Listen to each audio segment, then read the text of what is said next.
ভাইয়ার নামটা বলো। ভাইয়ার নাম হচ্ছে অরূপ। খুবই সোন আসবো, আমি ইন্ডিয়া আসবো, সোন আসবো, আমি ইন্ডিয়া ঘুরবো। আমার ইন্ডিয়ান নেপাল যাওয়ার ইচ্ছা আছে, বাট যাবো ফ্যামিলির সাথেই যাবো, খুশি খুশি থাকি। আর আমি কখনই আর সোশ্যাল মিডিয়াতে এসে কান্নাকাটি করবো না ভাই। আমি ভিডিও বানাবো, সোশ্যাল মিডিয়াতে এসে আবার কান্নাকাটি করবো।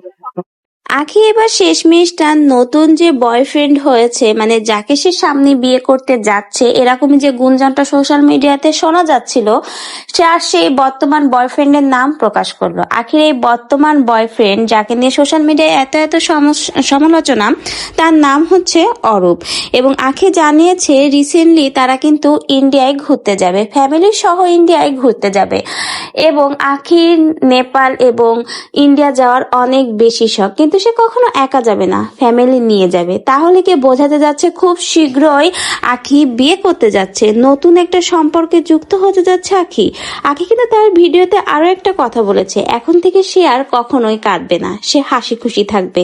তার কারণ হলো তার জীবনে নতুন একজনের আগমন ঘটেছে। রাজা চলে যাওয়ার পরে আমরা সকলেই জানি, আখি আর রাজার এই ডিভোর্স হয়ে যাওয়ার পরে আখি কিন্তু অনেক বেশি ডিপ্রেশনে চলে গিয়েছিল। রীতিমতো দেখা গেছে সোশ্যাল মিডিয়াতে এসে কান্নাকাটি করেছে, অনেক সময় খুব বেশি অসুস্থ হয়ে পড়েছে। সব সময় দেখা যেত আখি মন মরা হয়ে থাকতো, খুবই স্যাড স্যাড ভিডিও করতো। কিন্তু এখন আখিকে দেখে বোঝা যাচ্ছে আখি বর্তমানে অনেক খুশি আছে তার নতুন বয়ফ্রেন্ডকে নিয়ে। বলতে গেলে আখি তার আবার নতুন ভাবে জীবন শুরু করতে চেষ্টা করছে। একটা মেয়ে আবার যখন ঘুরে দাঁড়াতে চায়, তখন কারো সাহায্য দরকার, কারো হাত দরকার, পাশে থাকার জন্য একজন জীবন সঙ্গী প্রয়োজন। ঠিক তেমন আখি হয়তো তার এই নতুন বয়ফ্রেন্ড অরূপকে নিয়ে সামনের দিকে এগিয়ে যেতে চাচ্ছে। তো ভিউয়ার্স, আখি কিন্তু ভিডিওর মাধ্যমে জানিয়ে দিল খুব শীঘ্রই তারা মানে ইন্ডিয়া ঘুরতে যাবে এবং ফ্যামিলি হয়ে যাবে, মানে সে একা যাবে না, হয়তো নতুন একটা সম্পর্কে যুক্ত হয়ে তারপরে যাবে। তাহলে বোঝাই যাচ্ছে আখি খুব শীঘ্রই বিয়ে করবে। আর আখি কিন্তু অনেক ভিডিওতে বলেছে যে সে 2026-এ বিয়ে করবে। এখন এটা গুঞ্জন না সত্য, হয়তো যখন বিয়ে হবে তখন আমরা জানতে পারবো।